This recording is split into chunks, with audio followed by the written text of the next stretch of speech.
Welcome to Moms with a Call. We're not here to preach, convert, or fix you. We're here to listen. We're Mackenzie. And Rebecca, two women with messy stories, honest questions, and a quiet hope that maybe Jesus looks a lot more like love than we were ever shown. If you've ever wondered if there's a place for you in all of this, there is. Come, have a seat at the table. You're safe here. You're welcome here. Let's begin.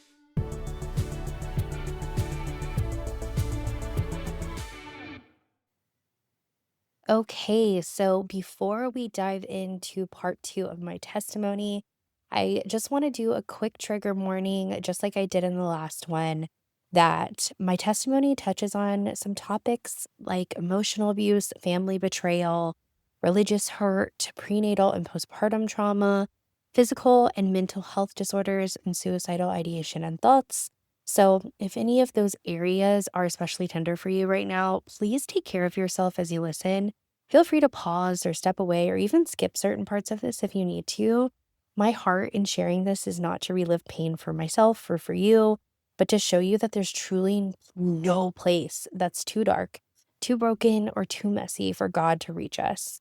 I pray that as you listen, you feel seen and known and reminded that healing is real, even if it takes longer than you think.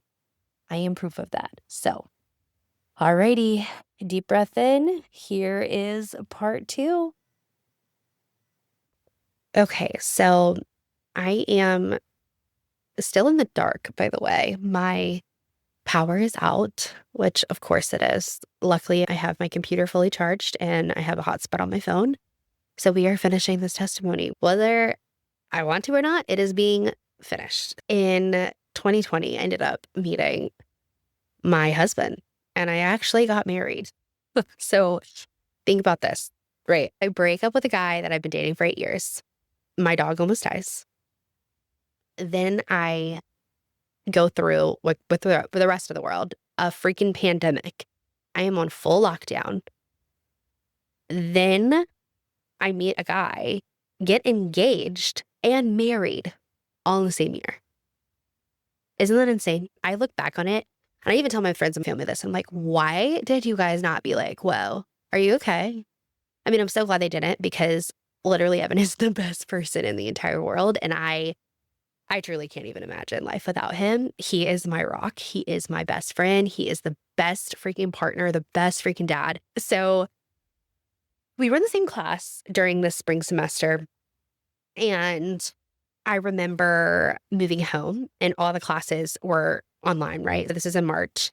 Teaching went completely online. And I remember thinking, oh my gosh, this is like the best thing that's ever happened to me. I literally got to live with my family for 3 months following the hardest breakup I've ever had in my life, right? Like, I had kind of dated people, not really though. Like, I mean, I think maybe one, I wouldn't even call it dating. Like, I kind of like kissed other guys in high school and like kind of had little relationships when we would break up for a week or two here or there. But this was my main relationship, really the only one I would call a relationship. And so losing that and then acknowledging the horrid, horrible past 2 years, three, honestly, probably 4 year, 5 years of that relationship. Honestly, who knows? Maybe even six. Okay, I don't want to be dramatic, but it was not great. At least the last 2 years, if not the last 3 or 4. And so, getting to be with my family and then also explore churches online because I couldn't even go in person was like the best thing that ever happened to me. And so flash forward, we're taking this class together and I'm going to go and actually, I think we did talk about meeting we're in our episode, like them coming out with another episode with Evan and we talk about how we met and everything. So it'll be in that one, like our actual story of like we met at a conference just before COVID, but he was dating somebody. So obviously we didn't go anywhere because he was dating somebody else and I had just broken up with my boyfriend. So I was certainly not ready. But he ended up towards the end of the semester. So I guess in May, I followed him on Instagram and within a few minutes, he followed me back. And the rest was history pretty much. You can go listen to that other episode if you want to hear more in depth. But we actually dated on Zoom for the first like 3 months of a relationship, because maybe 2 months. I can't remember the timeline exactly, but I think it forced us to get really, really deep really quickly because all we could do was talk. And I had truly never met anyone like Evan. He actually called me after a Zoom date we had. And like we had just gotten off the call and he called me and he was like, "Hey, I think we would make a great team. And so I would love for you to be my girlfriend." And I just was absolutely blown away. And, at the same time, I was a little scared, but I was swept off my feet by him. I was so, he, what is it, wooed me.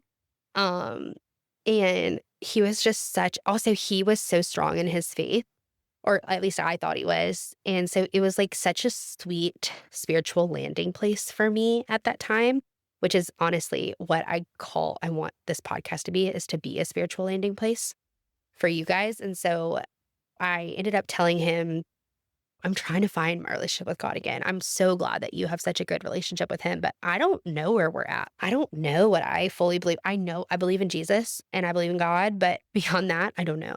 And he was like, "You know what, babe? That's okay."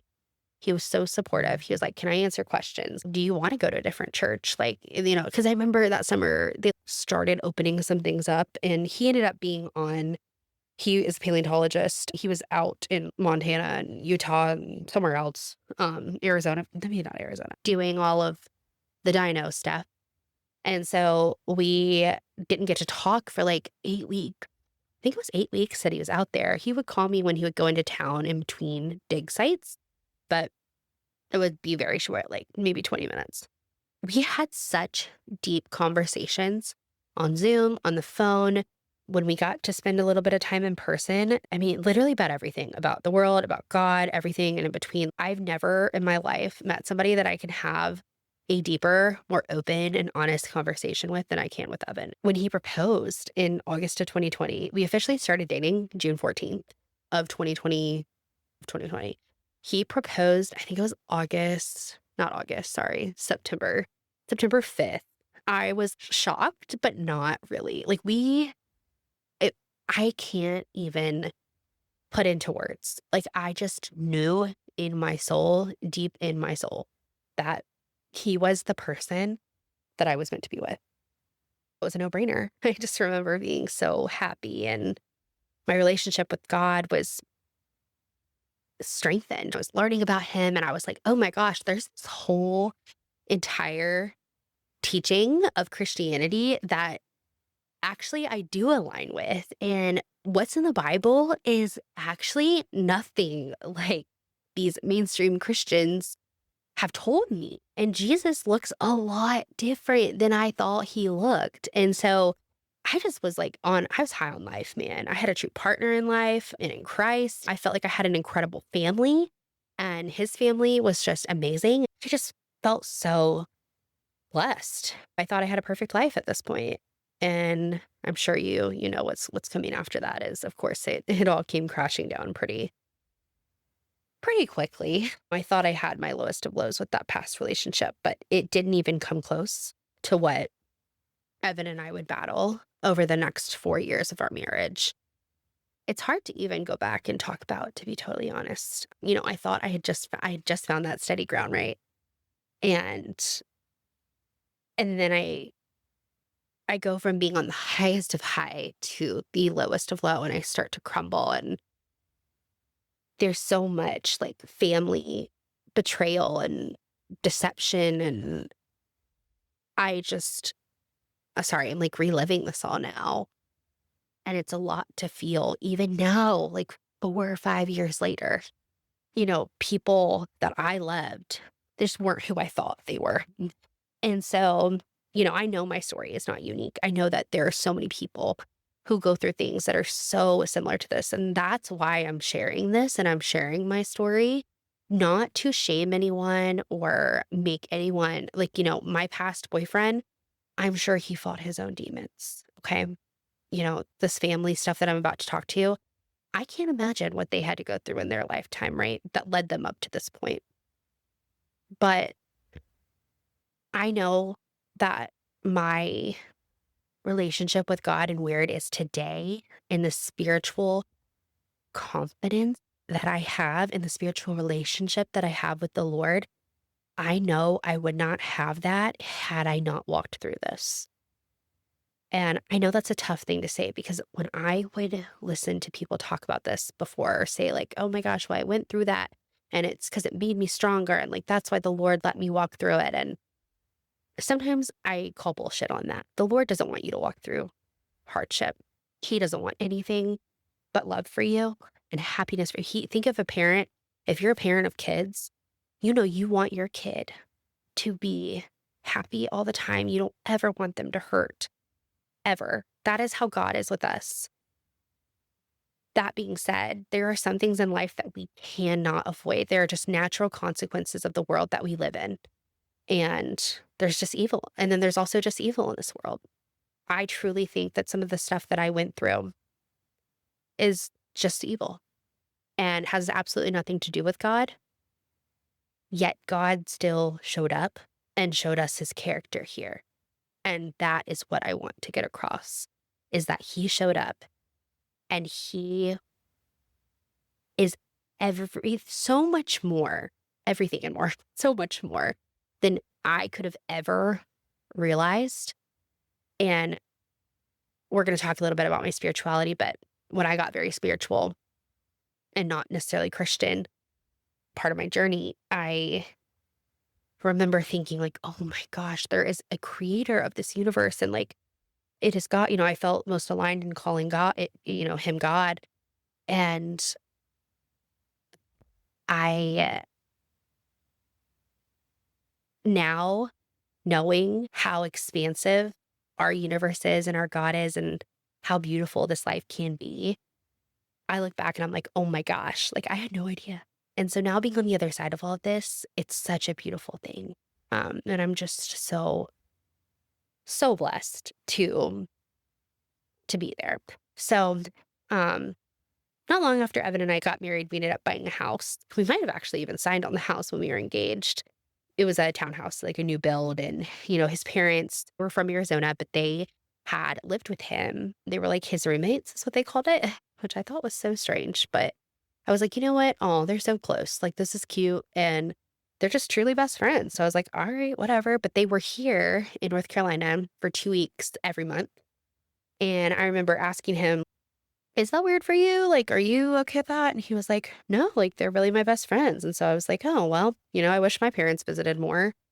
No offense to mom and dad, but, my parents are just busy. Like, they work a ton and they've got 2 other kids and it's hard, right? And so the first time I met them in person, it was shortly after Evan and I, like, we had our first in-person date. So maybe like July of 2020. I can't remember the exact date, but they were so fun. Oh my gosh. And like they were so young and great. Like no red flags from what I could tell. Other than I will say, like, they were talking about us getting a house, which we weren't even engaged at that point. And so I was like, whoa, we've been dating for like a month. Like maybe let's chill that a little bit. And then his dad, we were at Taza. His dad was like, I guess he had like figured out the math or something on he knew how much I made because I guess Evan made the same amount, and it was like 18,000, I think, or maybe 20 if we worked summers, I can't remember. He was saying how much of a house we could afford, and so he was talking about, like, how much our down payment could be, and this is, like, literally one of our first dinners ever, and so I was, like, so embarrassed because he knew my salary, and, like, I don't know if you guys know, but especially in the South, we just do not talk about money like that. No one needs to know what I make or what our house is worth or what our mortgage payment is, so I was just mortified. And of course, does it actually matter if anyone knows your numbers? No, I think that is a stupid rule that the South in air quotes has. But I grew up very traditional, very Southern. And so I was like, oh my gosh, we don't talk about money. No, no, no. And two, like, I loved Evan, but I was a little bit like, that was a little weird. And he was like, yeah, no, he's just excited. And they're already in house buying mode. So I just kind of brushed it off. Like literally that was our only red flag other than they just like to spend money. That was the other thing. But like, who doesn't, right? Like, I thought, like, you know what? If they work hard for their money, like, spend it, go for it. but they loved to shop and go out to eat and get drinks. And I mean, cha-ching, cha-ching, cha-ching. And so I did not grow up that way by any means. And I just like, I felt like, oh, okay, maybe they're just kind of, newer money and they're just really wanting to, they've come into this money and they're excited to spend it. Fast forward a month later, we're engaged. Maybe 2 months after that for initial meeting, we're engaged. And I'm like, oh, that was fast. But I truly can see it so clearly, like how the Lord was working in my life. Like I just didn't question any of it. And I'm so glad I didn't because like I said, Evan is the greatest gift from God apart from my babies. And so, you know, for, being engaged and married so quickly and it being COVID times, like obviously we wanted to elope, but my mom and his mom like really wanted a wedding. And so I was like, you know what? As long as like maybe we keep it small and outdoors, my family has some property. I was like, you know what? That's going to be fine. We can do it at my parents, our family property that I grew up on. And um, I was like, as long as everybody has like masks and we do temperature checks and it's all within COVID guidelines, I'm good. Because I was not about to have a super spreader.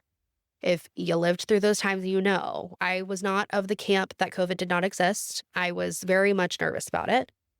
Did I like the masks? No, but I was not about to spread it. So, and now people were nervous to come to my wedding and a lot of people didn't. And I was totally fine with that. I was totally respectful of that.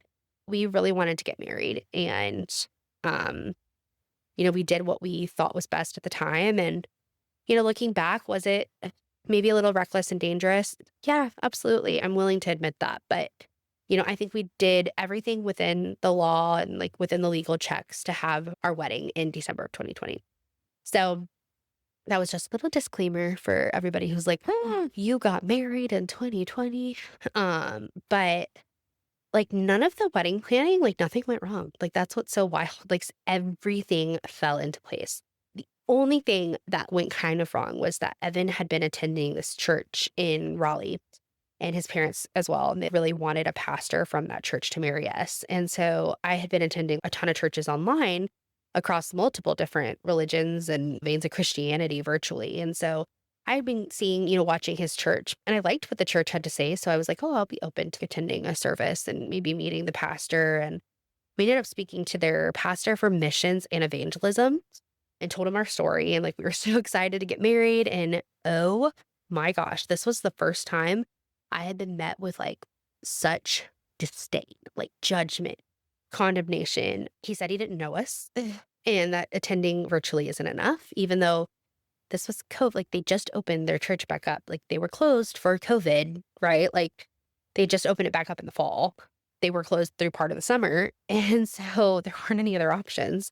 And then I was like, well, Evan's tithing. Like, and they're like, yeah, but he's not a member. And I guess he had never like gone through the membership. And I was like, oh, okay. Like, I thought in my brain, I'm like, well, he's paying to be a part of this church. So you should maybe reconsider.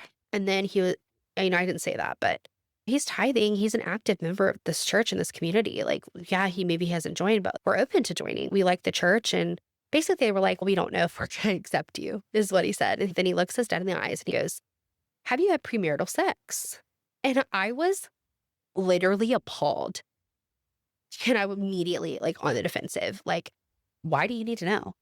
But yeah, we are like, what's wrong with that? Like we're engaged. We love each other. He literally spent the next 20 minutes lecturing us about the sin of premarital sex and that he literally wouldn't even consider marrying us unless one, we signed a piece of paper saying that we were going to abstain from sex until our marriage. And then two, we are going to attend multiple in-person. Sorry, I'm looking at my notes because I want to get this right. We would attend to multiple in-person services and small groups and one-on-one sessions each week leading up to our marriage. 3, we would have to become official members of the church. 4, up our tithe to 10% of both of our incomes. Mind you, we are making $18,000 a year. And 5, let them pray for our sin in service that day. Go sit in service and listen to that. I've literally never been so embarrassed in my entire life. And for a church whose name literally translated to the image of God, I could not believe what I was seeing, like, and hearing, and I was just becoming confident in my relationship with God again, and I'm not gonna lie, like, this knocked me right back down.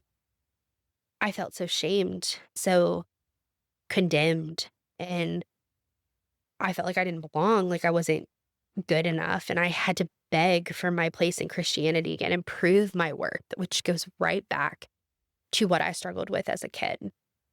And Evan was appalled too.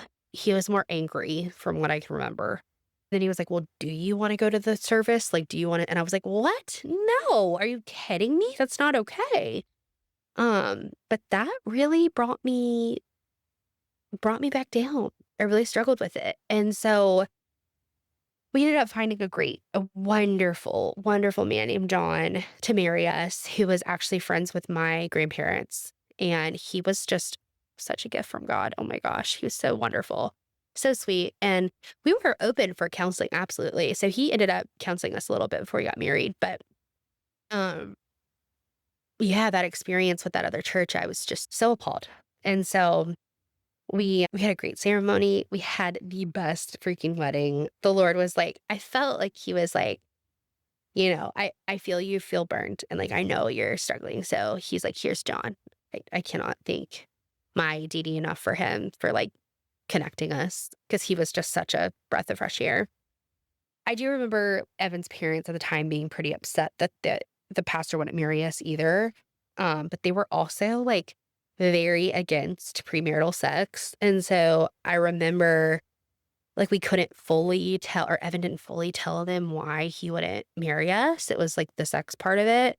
And I guess Evan, like his parents were very like, I remember even when we were engaged and we went out to Arizona, like they made Evan sleep on a blow up air mattress in the gym room, and I got the guest room. It was like the craziest thing. And so I was like, "Oh, okay, like whatever," which is very common in traditional families, right? And so again, I didn't see any issue with sex at this point still in my life. I know there's scripture that says it's for marriage and all of this stuff, but for me, I just felt my spirit did not feel like it was wrong. And that was kind of my stance on it. And so they were upset that we ended up leaving that church. I do remember that. And so they wanted us to go to another church, which was downtown, and they loved that church. And I remember we did end up stopping attending, because I remember we tried to get involved with leadership, and I tried to get into a Bible study because I was like, you know what? I was really trying not to let this bother me. Right. And so they were like, "Oh, there's a men's Bible study that they invited Evan to." And so I was like, "Okay, is there like a women's study?" And they were like, "Oh no, there's like a married couple study." And I was like, "Wait, what?" They're like, "Wasn't a women's study." And so I was like, "Oh, is it just not right now, like in the season?" And they're like, "No, like I think they may have one now." But then I started looking at their leadership, and it was all men. They were like one of those churches that I think didn't believe in female leadership unless it was in families and children. And so I was like, the families and children section of the church.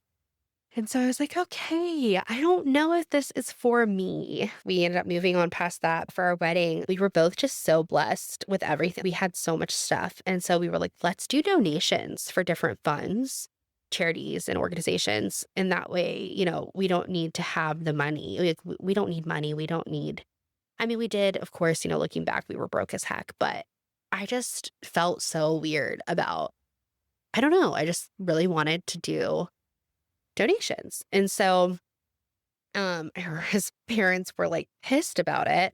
They like ended up registering us at Williams Sonoma or something, and like telling everybody we wanted Williams Sonoma cards for our couple shower. And they were like, they were telling us it was rude to not have a shower or a registry or something like that. And I was like, well, we do have registry. It's just like different, charities that we would want people to donate to. And so I just remember that was like maybe another little red flag we had. Evan was like so upset with his mom, I remember, because she did that. But you know what? It was like, whatever. This is like normal family, like weird stuff. So I was like, okay, it's fine. Anyway, we ended up getting married.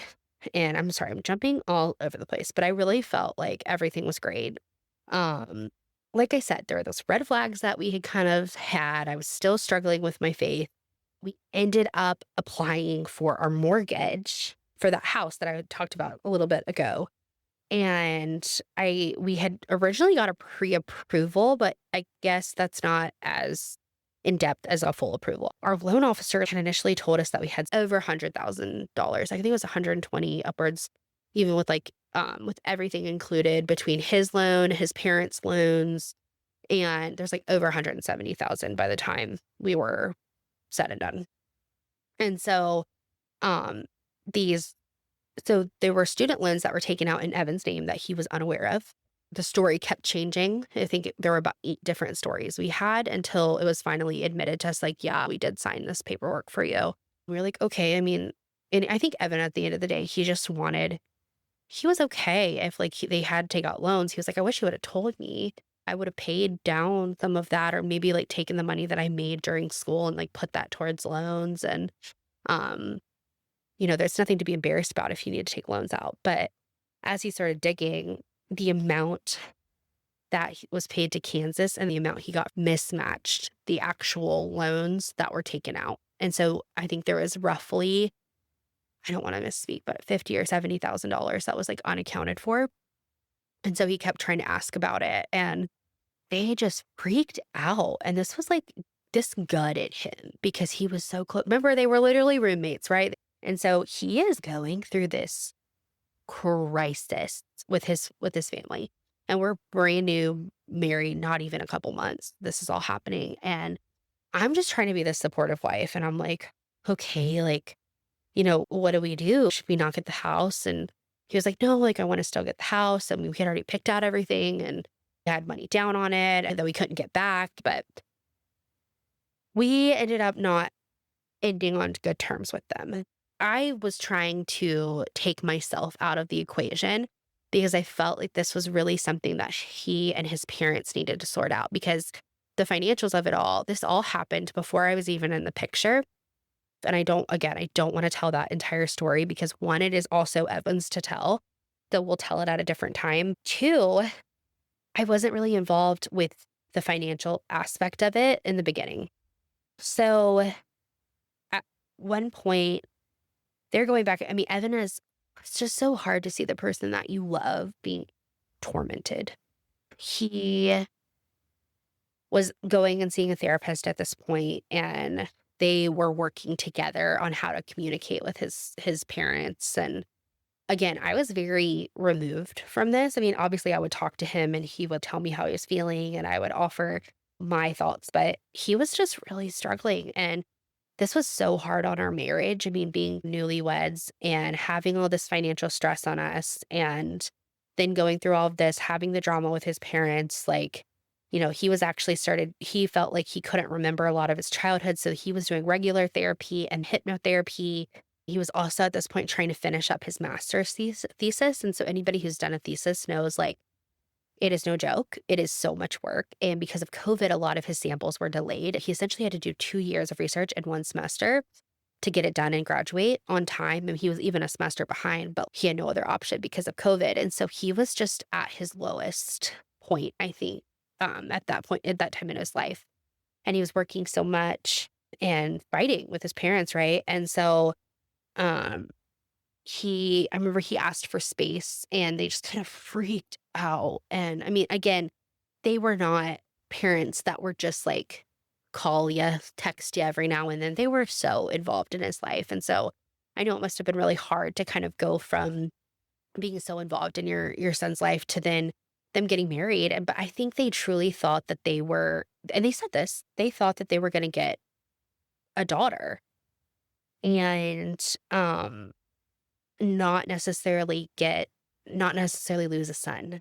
And so I don't think that they fully respected our marriage and us trying to figure out who we were as a married couple. And um yeah, they wanted, I don't want to say control, but I felt like they wanted control over what we did, where we went to church, what we were tithing, all of that stuff. And when they didn't have that, it kind of, when they talked to us, all of that, when they lost that, they really struggled with it. Okay, so this is wrapping up part 2 of my testimony, and we are going to move into the conversation Rebecca and I have to kind of digest this and unpack everything here. This section, again, there aren't a ton of details here. I don't want to get into the nitty-gritty or the drama of it all. And I also don't want to tell Evan's story for him. So I'm sure you're probably leaving here with a lot of questions. Some might be answered in the next part, but um, I'm trying to make this as relevant to my testimony and my story and where God showed up and how low I was as possible without making it unnecessarily drama filled. So hopefully I did a good job of this, but you know, it's it's hard. It's a hard balance to walk. So here is the deep dive into part 2. Okay, so we just found out that I actually didn't connect the mic. We didn't connect the mics. It was not your fault. It was a team effort. Exactly. So if this episode sounds a little not great quality wise, it's probably because that happened. And we're gonna keep it in because we're a messy podcast and Yeah. it's what we do. We're So a mess. We're a hot mess. we're a hot mess, but the next ones will have our mics. So at least they're there for aesthetics. Okay, so let's hop back into it. We are part 2 of your testimony. Yes. So you're essentially single for the first time. Yeah, like 8 years. Yeah, since you were like 14. Yeah, 13. I mean, there were other, we broke up and Right, but like never like a real relationship. right. So you're single. The world is shut down because of COVID. You have your dog, your family, and you're eager to learn more about your relationship with God. Okay, so what did that look like? Yeah. Starting this new relationship with God, or did you talk about this? I did a little bit, maybe not like too much in detail. So I kind of just briefly touch on it. But yeah, I think I was just so excited. I was like, oh my gosh, that's exactly what I'm going to do. The second I was like away from him and broke up with him, I felt so free to explore my faith. And I talked a lot about how because of COVID, every church service went online. And so I could explore a lot of different churches. And I was just so excited by that because there was no pressure. I didn't have to go. I didn't have to worry about talking to people because that was like my worst fear with church. I don't know why. Everyone's so welcoming. Like, I don't want to talk to people. Yeah. And they can spot out a newbie. Well, it's So easily. kind of an intimidating thing, especially when you're first starting, because you're like, well, everybody already knows everything. And Yeah. so new, but it's just, that's not the point. Well, it felt probably a lot like when I went to school with all this like in Catholic school. So I feel like I actually just connected that. Yeah. I think that's part of the reason I get nervous going to new churches and like talking to people because I'm like, oh, there's so much history. Like, I don't want to try to break into that. And They'll have their clicks.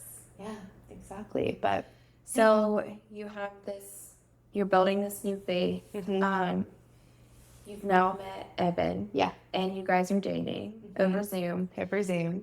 You went from a relationship with a man who kind of shamed your spiritual beliefs, your religious beliefs, to a man who was so confident in his and walking in it. And I would assume he was like eager to cheer you on. Oh my gosh, yes. So how did that help with your, first of all, how did that feel? Like, did it feel foreign?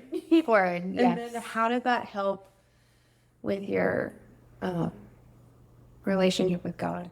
I mean, it was incredible. I don't know if I talked on this specifically, but I was just in that questioning phase. So it's actually a lot like my daughter is now. Like, what's this? Why is that? What's this?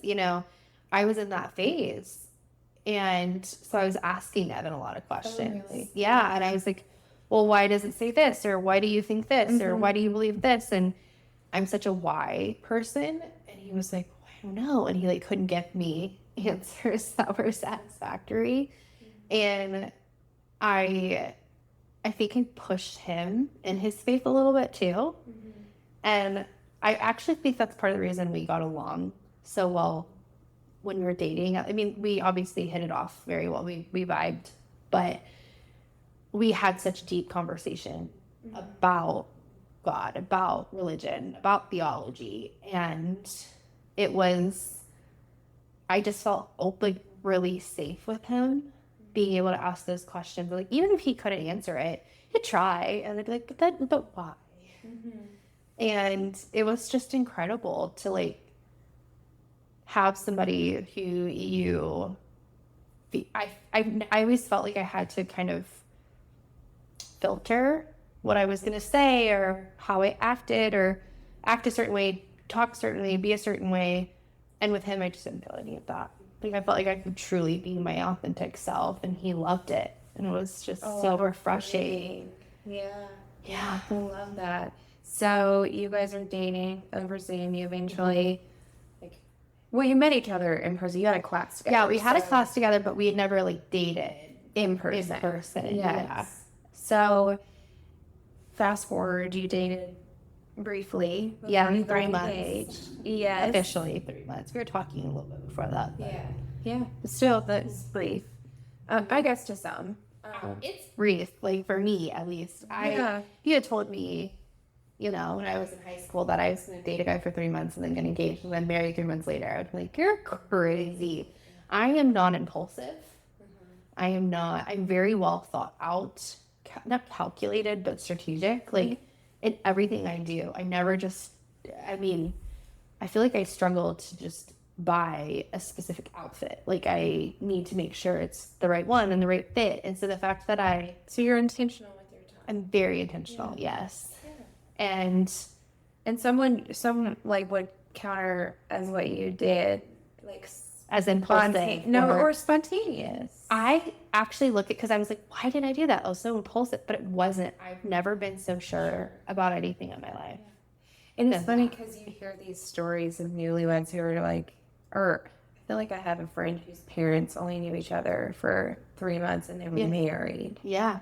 And they're like the happiest married couple. Yeah. And I don't think that's everybody's path. I think. No, for sure. Everybody has their own unique path, but and And when that was our path. And when it's your story and how it's supposed to write out, then it just flows and it works and it worked out. And it doesn't feel like you're fighting against like your natural tendencies to be strategic and take your time. No, it didn't feel like that at all. I felt like, I also think that the pandemic put a lot into perspective for me, as I think it really did a lot of people, of like our time is so short here. And we didn't know when the world was going to be normal again. If it ever would be. And so I was like, oh my gosh, I love this person. I can see a life with him so clearly. Yeah. Why would I wait? Yeah. Like what's like we already know. Yeah. Yeah. I love that.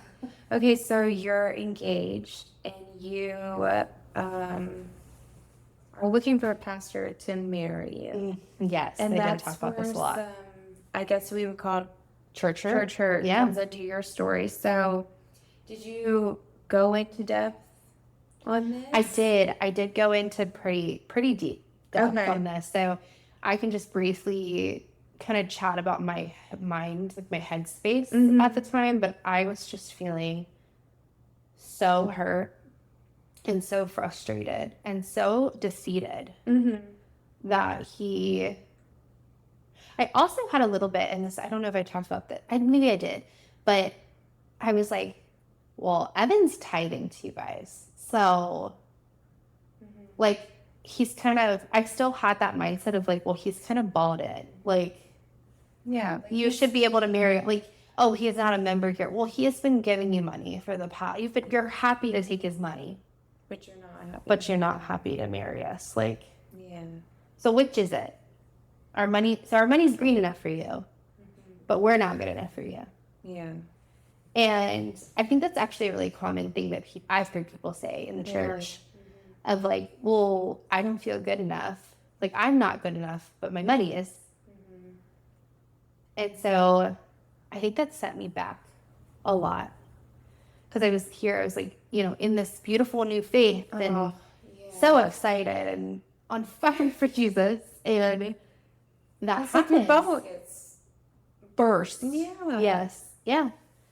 And I was so embarrassed too, because I was like, oh my gosh, I feel like I just got slut shamed too. And I had like just come into my reclaiming my like sexual energy. Like it was like destroyed in that past relationship. It was horrible. I just forced myself essentially to like endure it. And so I'm reclaiming my sexual freedom. And then here this guy comes, and my relationship with God. And I feel so good. I feel so aligned. And he comes and he just like squashes me like I'm a bug. Like, and I was like, how could Jesus do this? And I felt like he was embodying Jesus. And I felt squashed by Jesus. Yeah.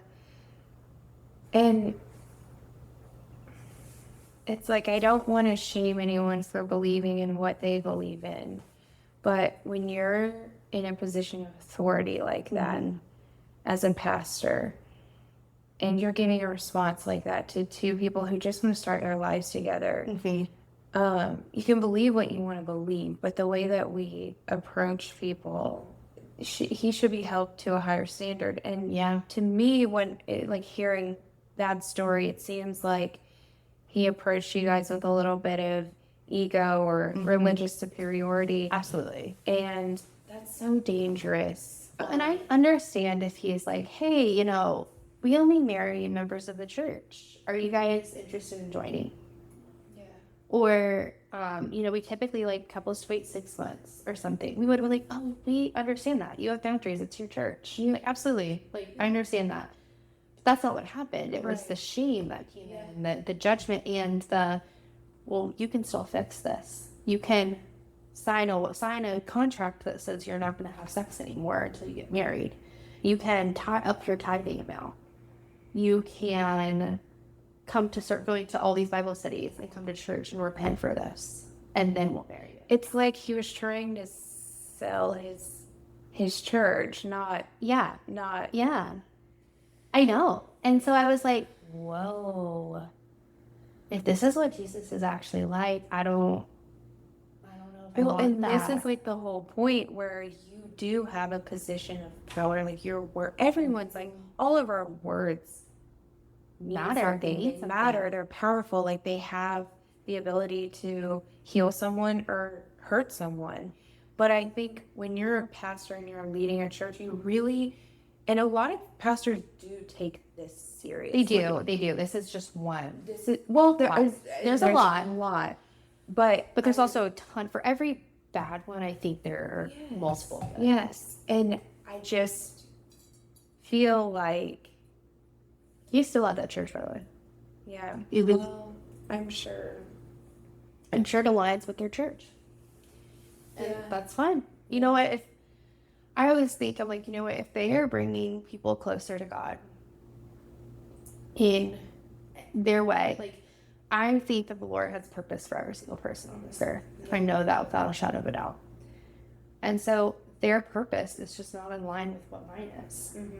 And so we removed ourselves from that. But I think people feel where the issue comes in is people feel like it's either that way or no way, or that is the only right way, which is what they kind of alluded to, is like their belief in Christianity is, their version of Christianity is the only right way. Yeah. And that's just not true. Right. In my opinion. Right. And that's what it just felt so far from what I aligned with. And I'm so thankful that Evan was open to leaving that church. He was just like shocked too. Yeah. And he had actually never been with anybody before me. And so I think he was already feeling a lot of shame as well internally. Actually, no, I don't know if they talked about that. No, he told me, he said, well, he told us. He didn't regret it though. Like he said, if I feel like this is wrong, then I'll regret it. And I never did. Yeah. See, I don't think he ever had regret. I think he just had that internal of like, oh, this is bad. Right. But he's like, I never actually felt like I was doing a bad thing. Yeah. And so I think the church kind of coming in and shaming him for that. And then him being like, but my spirit, I feel I've never felt more aligned. Yeah. It's like, you always say two truths. Maybe there's two truths there. I don't know. Yeah. Like, purity culture, I can see the benefits in it when you're not shaming or condemning someone into it. But if it's there and you know what their past looks like and purity is not in their past, why would Purity. shame? No, exactly. What is that going to change? Or I can't go back and not be a virgin, become a virgin again. Right. And like, it's kind of like with having a baby out of wedlock. It's like, so I will never apologize for that. No, like, it's the most insane thing. Yeah. And I don't think Jesus wants me to, Yes. So that's such a hard pill to swallow. It really is. Because it's so much more in depth. We can take that all different kind of ways and dissect it. And I don't want to shame him either, the pastor. Right. I think he really felt like he was doing what he was called to do. He truly believes that. And I think he was trying to walk in his beliefs. And I think in a twisted way, in my point of view, he was bending, because he was like, well, if you do this, this, and this, I think I can marry you. But like, what chains to live in as a pastor? I can only help them if they do this, this, this, and this. Which is like Pharisee mentality, almost. I mean, obviously not to that extent, but like, I can't imagine.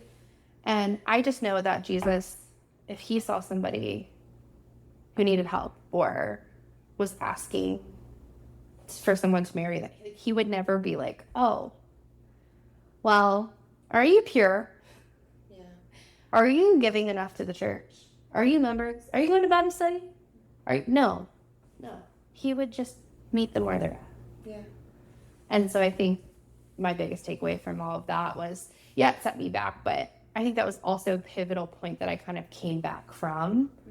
As like, it knocked me back, but then I was like, oh no, this is not what it's meant to be. And I kind of set out on a mission, and we ended up finding another church. That's great. It's nice, but they didn't believe in female leadership. Yeah. And so I was like, I don't know if that really aligns. Wonderful people. So sweet. And we thought about joining, and I was reading their, packet that has all their beliefs. And I was like, they kept saying everyone was welcome, but not really. They were like, everyone's welcome, but if you come in and you are these things, we will make sure the Lord convicts you. I know. That's scary. I know. Yeah. I know. I can't imagine. And I was like, ooh, I don't know that. He was like, oh no, not again. It's so hard. People people don't talk about how hard it is to find a church that really fits your, and it's not like you go into church and it's like they have to believe every single thing. No. You don't feel that way. I don't feel that way. A lot of people don't feel that way. But there are some non-negotiable, basic human beliefs that you're like, I can't support this church if when I leave this church, I don't believe it. It's not going to serve you well going there and forming a community of peers. They're not going to like me either. We're not in alignment. The point of church and fellowship is so powerful and so important, but you have to find your people. That are like-minded, and they believe in what you believe in, and they walk in the same way you walk. And for me, it's like, all I want to do is walk like Jesus. And sometimes it's just bigger than that when it comes to the church. It is. There's just not bigger than that. I guess I should say there's just so much more that comes into play than I knew what you mean. Simply just loving the Lord and loving others. I agree. It's like, why do you have to add all of these rules and regulations and stipulations. But also, and, like you said, I don't want you to bend for me. Mhm. I don't want you to And bend your beliefs exactly. and your morals and your values. I don't want you to change to make me feel comfortable. Exactly. I will find a space that is meant for me. where I feel comfortable and where I belong. But there's no need for shame there either. I don't shame you for believing this way. It's just not for me. Yeah, and if he had approached that of like, oh my God, totally, exactly like I said, it would have been a whole other story. I would have been like, I probably would have been like, that kind of stings. Yeah. But we would have moved on, Right. you know? But we ended up, I talked about John a lot, but the person who ended up marrying us, he was just such a godsend. He was such a wonderful, wonderful man and so faithful. And so, like he was the first person that actually explained sin to me in a way that made sense and was not this like horrible negative connotation of like the worst thing in the world. Like, you know, again, I'm not trying to say sin is good, but he just explained it as it was a bridge between us and God. And anything that separates or distracts. yeah. And he was like, you know, there's a wide range. It can be something as simple as, you know, you just getting distracted. Yeah. And, you know, but then it can go all the way to murder, right? Like and it looks different for everybody. And I've never heard that. Yeah, we need to do a deep dive on that. Yeah. Because I know we have a lot of similar beliefs. feelings on that. All right. Next question. Next question. Okay, so you and Owen are in the Newlywed bliss. The world is starting to come out of COVID slowly. You're building a new house. Yeah. This all seems like the start to building the foundation of your lives together, not just physically, but spiritually. Then you walk into a family crisis that we'll kind of deep dive in The next episode, Yeah. How did this seem to shake your foundation at the time, but also looking back, did it make your foundation stronger? Oh, yeah. Oh my gosh, absolutely. Which is crazy. I'm at the point of saying that now because I truly never thought I would get here. I mean, it's been years since all of that happened. And when I recorded my testimony, I think at the end, I was like sweating bullets because just reliving all of that trauma, it's so hard. And so my foundation was, you know, we're on the right. And I think so many people's stories look like this and nobody really openly talks about how you get close to God and then you drift off. And then you get close to God again and then you're like, oh, wait, no. Oh my gosh. And it's like backsliding, some would call it. Yeah, but it's not like, it's so normal. And I didn't think that was normal, at least at the time. And so I'm thinking I'm like the worst Christian in the world because I'm having all these doubts. All this stuff is happening to me. And I thought, well, maybe it is because I'm sinning. Maybe I'm like not living this life I'm supposed to live and God's punishing me. And I don't even think I touched on that. And actually maybe towards the end of one of the other episodes, but I just felt like God was punishing me.